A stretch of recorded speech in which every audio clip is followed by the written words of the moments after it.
नमस्कार दोस्तों, मेरा नाम है विशाल शामनानी और आज बात करते हैं हम जीएस के महत्वपूर्ण प्रश्नों की 2020 एग्जाम्स के लिए। ये है हमारा भाग 30वां। तो चलिए शुरुआत करते हैं 310वें प्रश्न से कि भारतीय बाघों को बचाने के लिए प्रोजेक्ट टाइगर किस वर्ष प्रारंभ किया गया? 1971, 1973, 1977 या फिर 1991? तो इसका आंसर है सेकेंड, 1973। भारतीय टाइगरों की घटती संख्या को देखते हुए उन्हें बचाने के उद्देश्य से केंद्र सरकार ने सन 1973 में प्रोजेक्ट टाइगर प्रारंभ किया। यह प्रोजेक्ट सर्वप्रथम जिम कॉर्बेट राष्ट्रीय उद्यान में शुरू किया गया। और आपसे एक प्रश्न भी बन सकता है कि प्रोजेक्ट टाइगर जो है वो सर्वप्रथम किस राष्ट्रीय उद्यान में शुरू किया गया? तो उसका आंसर है जिम कॉर्बेट राष्ट्रीय उद्यान। अब बात करते हैं अगले प्रश्न की कि कार्बन मोनोऑक्साइड विषाक्तता मुख्यतः किन चीज़ों को प्रभावित करती है? पाचन क्रिया को, लीवर की कार्यशीलता को, किडनी की कार्यशीलता को या फिर रक्त की ऑक्सीजन को वहन करने की क्षमता को? तो इसका आंसर है फोर्थ, रक्त की ऑक्सीजन को वहन करने की क्षमता को।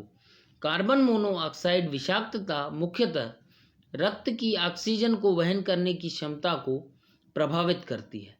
वास्तव में कार्बन मोनोऑक्साइड जो है वो रक्त में जाके घुल जाती है, जिससे ऑक्सीजन वहन करने की क्षमता प्रभावित या कम होती है। अब बात करते हैं हम अगले प्रश्न की कि एनीमोमीटर से निम्नलिखित में से किसका मापन किया जाता है?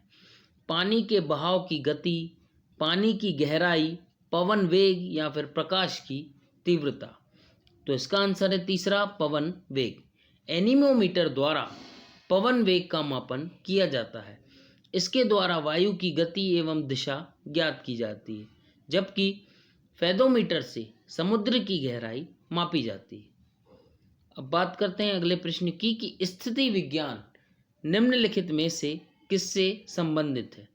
गतिमान स्थिति, विश्राम की स्थिति, मानसिक स्थिति या फिर आंकड़ों का अध्ययन? तो इसका आंसर है सेकेंड, विश्राम की स्थिति।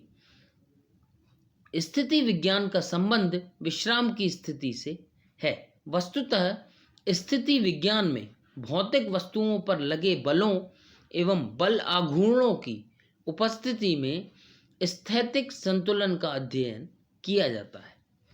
अब बात करते हैं अगले प्रश्न की कि डेंगू एक बुखार है जो उत्पन्न होता है तथा दूसरे मनुष्य में पहुंचता है वायरस और मादा एडिस मच्छर द्वारा, बैक्टीरिया और मादा क्यूलेक्स मच्छर द्वारा, फंगस और मादा एडिस मच्छर द्वारा या फिर प्रोटोजोआ और मादा एनोफिलीज मच्छर द्वारा?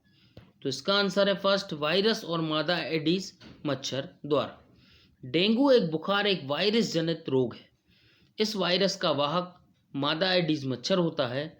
डेंगू में संपूर्ण शरीर प्रभावित होता है, विशेषकर सिर, आंख एवं जोड़। इसे हड्डी तोड़ बुखार भी कहा जाता है। अब बात करते हैं हम 315वें प्रश्न की कि अजंता की गुफाएं निम्नलिखित में से किससे संबंधित हैं? रामायण, महाभारत, जातक कथाएं या फिर पंचतंत्र की कहानियां? तो इसका आंसर है तीसरा, जातक कथाओं से। मुख्य रूप से अजंता गुफाओं का संबंध जातक कथाओं से है। ये गुफाएं बौद्ध धर्म की जातक कथाओं पर आधारित हैं। इनका निर्माण राष्ट्रकूटों ने करवाया था। साथ ही इन गुफाओं का संबंध महाभारत से भी बताया जाता है।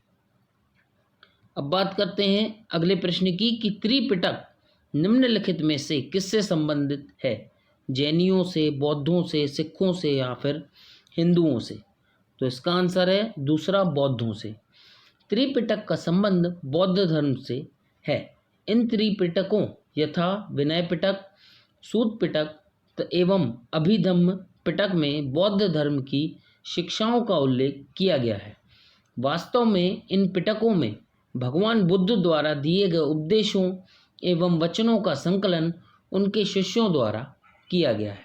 बात करते हैं अगले प्रश्न की कि कल्हण द्वारा रचित रजित रंगणी निम्नलिखित में से किससे संबंधित है? चंद्रगुप्त के शासन से, गीतों के संकलन से, कश्मीर के इतिहास से या फिर कृष्णदेव राय के शासन से? तो इसका आंसर है तीसरा, कश्मीर के इतिहास से।